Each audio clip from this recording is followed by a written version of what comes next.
waiting to try this place. Really? Here? Didn't, like, a customer go missing here? It's all part of the allure. How can I serve you, gentlemen? Yes, I'll take the middle-aged artist with unexplored passions. An excellent underrated choice, if I do say so myself. And you? How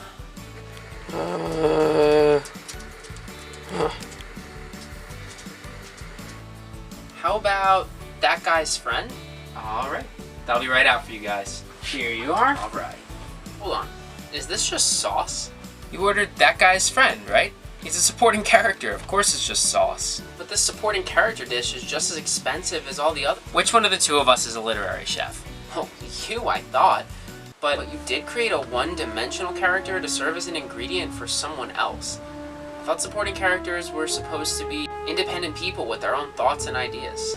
No, I've changed. Of course, I'll take care of this right away. Great. Supporting characters with their own thoughts and values. Unless...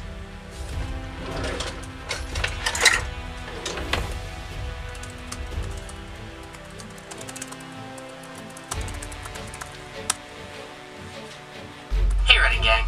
Let's talk about supporting characters. What are they good for? Sounding boards for your protagonist's ideas, right? Supporting characters are worth so much more than that. Today, we're going to go over a recipe for a dish that could serve as an appetizer or a complete meal, depending on the quantity. Just so, your supporting characters should be complementary to your protagonist, but that doesn't mean they have to be incomplete on their own. Let's go over today's recipe for one mouth-watering supporting character. We're going to start off this recipe with things that happen to this supporting character before the story starts. That would be their past.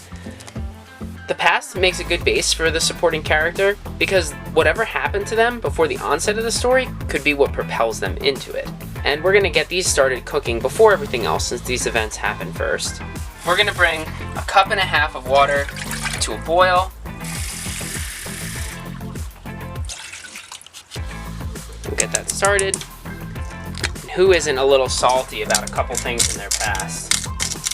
We're going to measure out 1 cup of your character's past and add that in so it can cook while we prepare everything else. While that gets going, let's do some prep work on your supporting character's essential skill. This ingredient assures that your supporting character won't end up as background noise that never really does anything significant. You're going to give them a skill that directly influences the resolution of something in the conflict. We're going to chop them up a little bit so they mix in better, because this character's skill is going to come in handy more than once. This prevents a predictable kind of conveyor belt shift in the spotlight for all your supporting characters.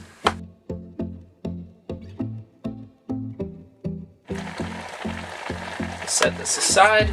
When everything's done, combine it later. What does your supporting character care about? Some of it should align with the main character's interests in most cases, but no two people are completely alike. So you're going to give them their own values. And we're going to take this gigantic value and half it, and that is what we're going to use. But we're going to chop it up finely so it mixes well with the rest of the supporting character. The things your supporting character values are going to play into the chemistry between them and your protagonist, and could offer some really interesting character development for both, which we're going to talk about a little bit later.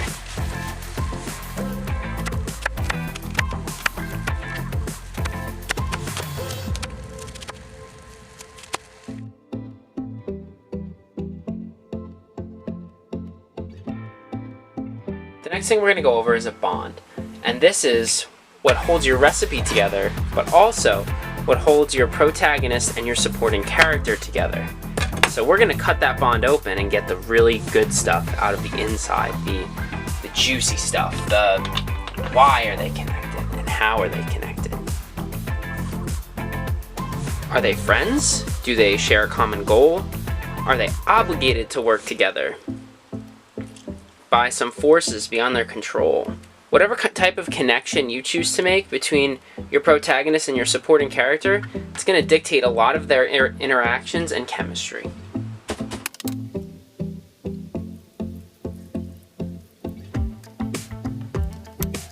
This supporting character I'm working on now happens to have a very zesty bond with the protagonist. Ooh.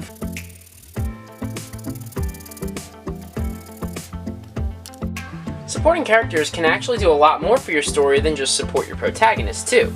For instance, give them a little bit of background knowledge, and suddenly they serve a secondary purpose of inadvertently informing the reader of details about your world, or even the conflict at hand. However much or little background knowledge you give to your supporting characters is totally up to you. You can divvy it up amongst the supporting cast. You can make one character a serious brainiac, although I kind of recommend against that because it leads to a little bit of stereotyping of your cast. But you're going to want to make sure any background knowledge you give your supporting cast is finely minced so that it can be mixed well into your recipe and you don't end up with what's called an info dump, where you get an overwhelming amount of information at once. You want things to be explained piecemeal throughout the story, and probably by several different people. Next, what's your supporting character actually going to do? That's this ingredient, their influence on the conflict. It should directly relate to the skill you gave them earlier.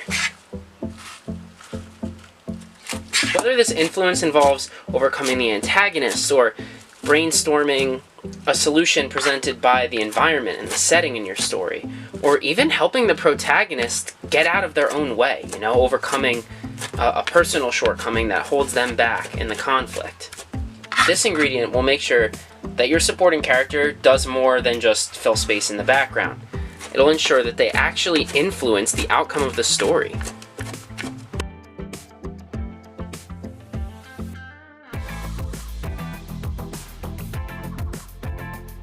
This ingredient will relate to what type of bond you chose for your supporting character and your protagonist.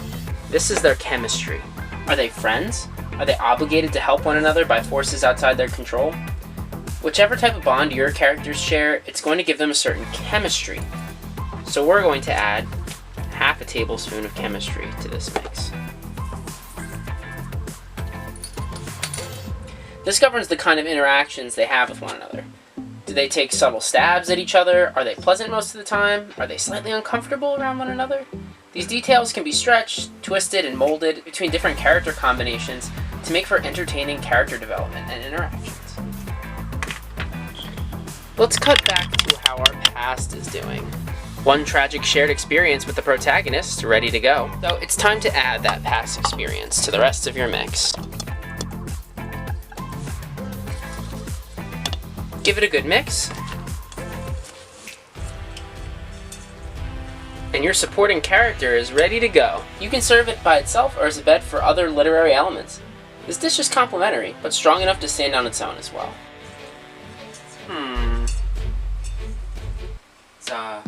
Is that better? It's really good. Okay. You know what? I'll take some more to go. Sure, I'll have more out for you in a sec. If you like this recipe, be sure to like the video, subscribe to The Roadside Writer, and hit the bell icon. You can also support me by becoming a patron or just subscribing to my website, and the links for that stuff will be in the description. Roadside Writer, out.